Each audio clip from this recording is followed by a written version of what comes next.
questions. Jim, whenever you're ready. Thanks, Amanda. Yeah, look, another great night here at Subaru Park.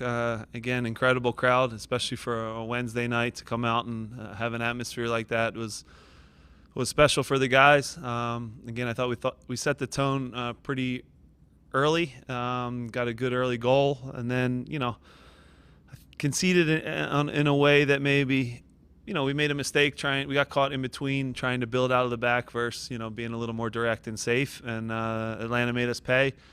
I think tonight is an exercise in good team defending, and being organized and cohesive will beat any group of great attacking players, because that Atlanta team has a lot of great attacking pieces in their group. So it was going to be a difficult game. We knew that. There's desperation on their side where they're fighting to get above that red playoff line.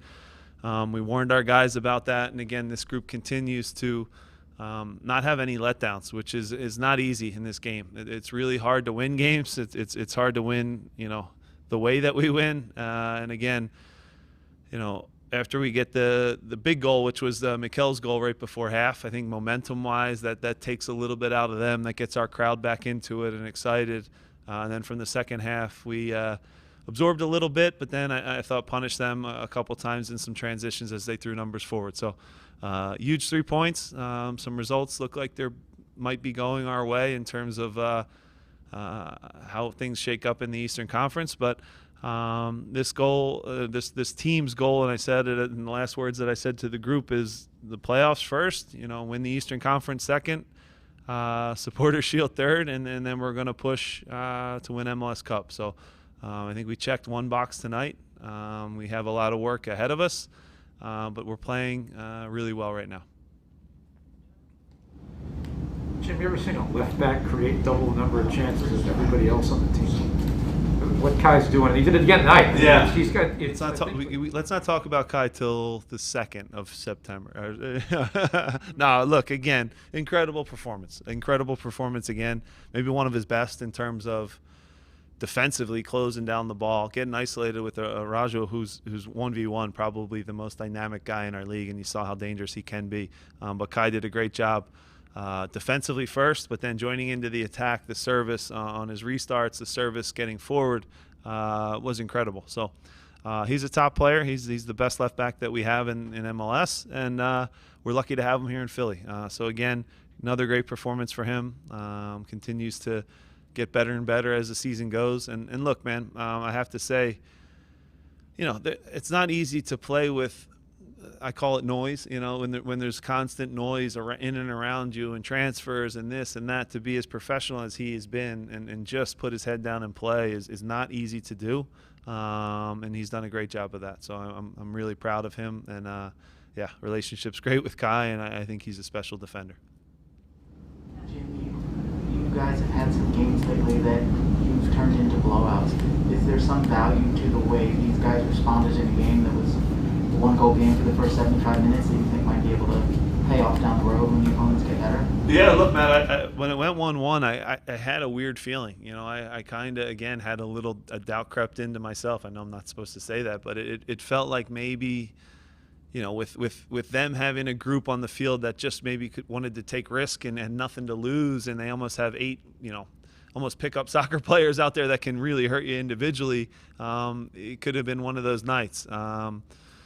But again, this group continues to, not only impress me, but impress the fans, impress the league. Again, great that it's on national TV tonight. But yeah, once Mikel makes the big play before half, I think that shifted the momentum. And again, it's a hard place to come play now. You can feel the momentum shift, and when we get a goal, it gets a little louder, and you can feel the life come out of the other team. And our guys have the killer instinct, which is really, really dangerous in pro sports. When guys smell blood, our guys are, pretty ruthless, and I really like that attitude that they have. We don't stop scoring, and we don't stop pushing to try to get goals.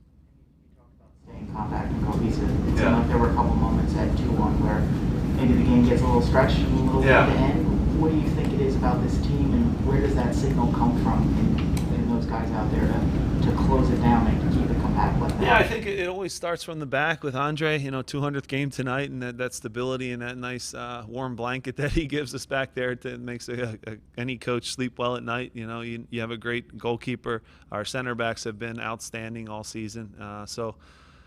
It starts with them and their leadership and their organizing. So, when they feel that the game starts to turn end to end, and you guys have heard me say it 1,000 times, we're not built to go in an end-to-end track meet against teams. We'll lose that, 9 times out of 10. So when we're nice and cohesive and together and close and helping each other, we're really hard to break down. So really good performance. But you're right.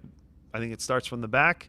But we don't want to get into end-to-end type games. That's not how we're built. That's not how our success comes. But you saw a really good performance. You could go through a lot of guys tonight, and I thought they were really, really solid.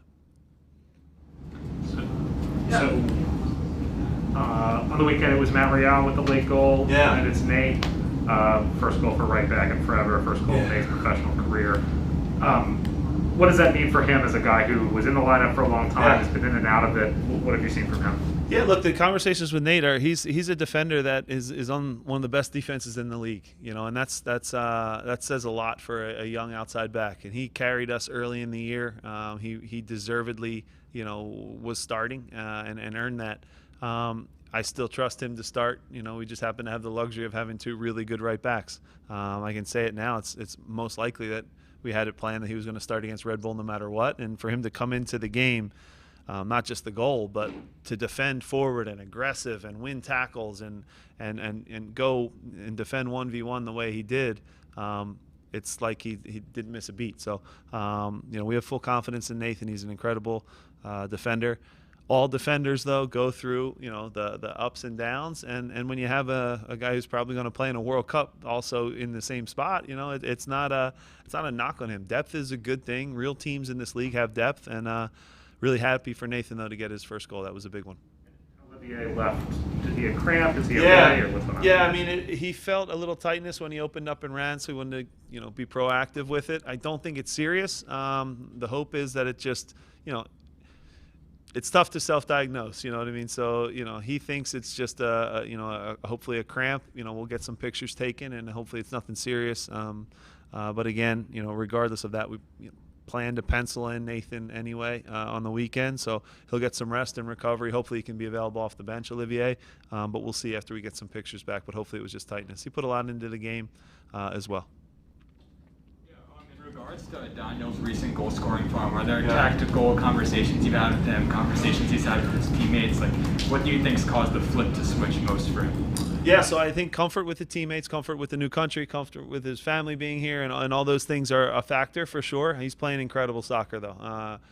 I've never seen and worked with a player, and this is going to sound stupid, it's going to sound childish, but when there's 2 strikers that we have, when it's Julian Ure or Julian and Corey, whoever it might be, I've never seen a player make deep runs and be as completely wide open as he is when he runs through. It's almost like he goes invisible. And like he disappears and people don't see him, because we sit on the sidelines and go, there he is again, wide open again, right down the middle, like dead down the middle of the field. So he does something deceptive. There's no question about it with the timing of his movements. And that's something I can't take credit for. Coaching staff can't get any credit for. He has natural instincts in the game and has a feel that is different and unique. So when balls bounce to him in the box, it's at this point after 17 goals, it's not coincidence, and he has a way of almost disappearing, and people don't pick him up till the end. And he could have probably had a couple more goals tonight, even the one where he goes down the middle with Mikel and they have a little 2v1. It just, the ball checks up on him and he doesn't get it out from under his feet. So we say it all the time on the sidelines, like, do they not see him out there? Like, he's running dead down the middle and getting open all the time. So great player in great form, and really carrying the load for us offensively, along with Julian and Mikel. Yeah, Jim, we would love to see more of Michael, but Corey's been playing so well of late. Can you talk about his performance tonight and the energy he brought off the bench? Yeah, you need players to change the feel and the tempo of the game. So, even that, Mikel had a great game tonight again, and we have an idea of how many minutes we want to push him. We don't want to go too far in a 3-game week. But you need someone to come off the bench and have it look different. You know, Corey's naturally going to win and challenge every aerial duel, and did a great job flicking balls on, did a great job holding the ball up, gave us energy fighting for balls in behind after Mikel ran his butt off for 60 minutes and maybe fatigued a little bit. So you need a guy that changes the game a little bit, and Corey has given us that off the bench. Has been a real problem for the other team's defense right now, and that's a good thing. It's a real good thing, and pushing to get minutes, and we trust him to start any game as well. So I have good problems where I have a stable of strikers that all can score double-digit goals in this league, which is rare. Any final questions? All right, All right, thanks, guys.